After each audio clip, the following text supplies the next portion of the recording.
August 2nd, 2019. It's been 29 years, 1 month, and 1 week since I masturbated. Today, we're talking about the slogan, willing to go to any lengths.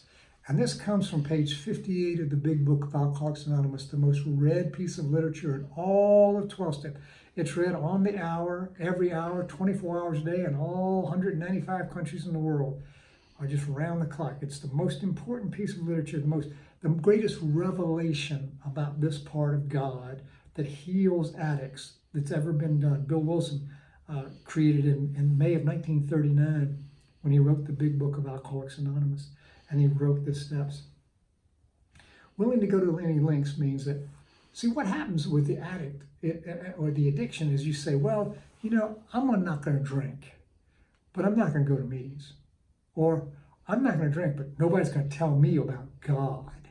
Or I won't drink, or I won't masturbate, or I won't smoke cigarettes, or I won't take drugs, or whatever it may be that you're addicted to. But I'm not going to have a sponsor. Nobody's going to tell me what to do, you know, right? That kind of attitude is not useful. It's counterproductive. It's adolescent. It's arrested adolescence is what it really is. And we have to be willing to go to any lengths, because if the addiction sees that we're not willing to have a sponsor, that we're not willing to go to meetings, that we're not willing to work steps, that we're not willing to serve others, because that's the real magical key. If you want to get well in recovery, you have to help other people. That's the secret. That's the spiritual gestalt, the secret of it. But if you're not willing to do that, the addiction sneaks up on you and gets you. So you have to be willing to go to any length. What they say in AA is, anything I put in front of my recovery, I lose eventually. That means your wife, your children, your job, your career, your money, your health, your freedom, or your life. We believe that addiction leads to only three places: institutionalization, insanity, or death. Eventually, that's what we believe.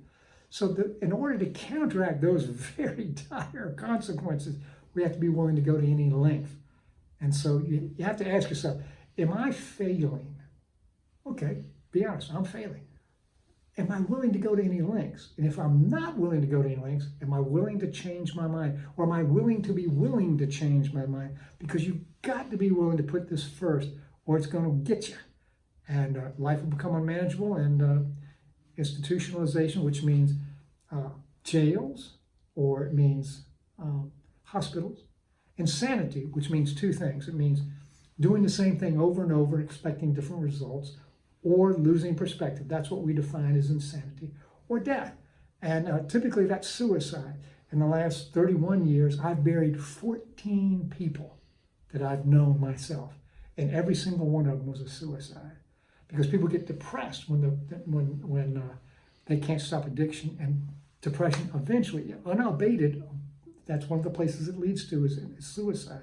So institutionalization, insanity, or death. And if you don't want that, you have to say to yourself, am I willing to go to any length? Because that piece of wisdom will literally save your life.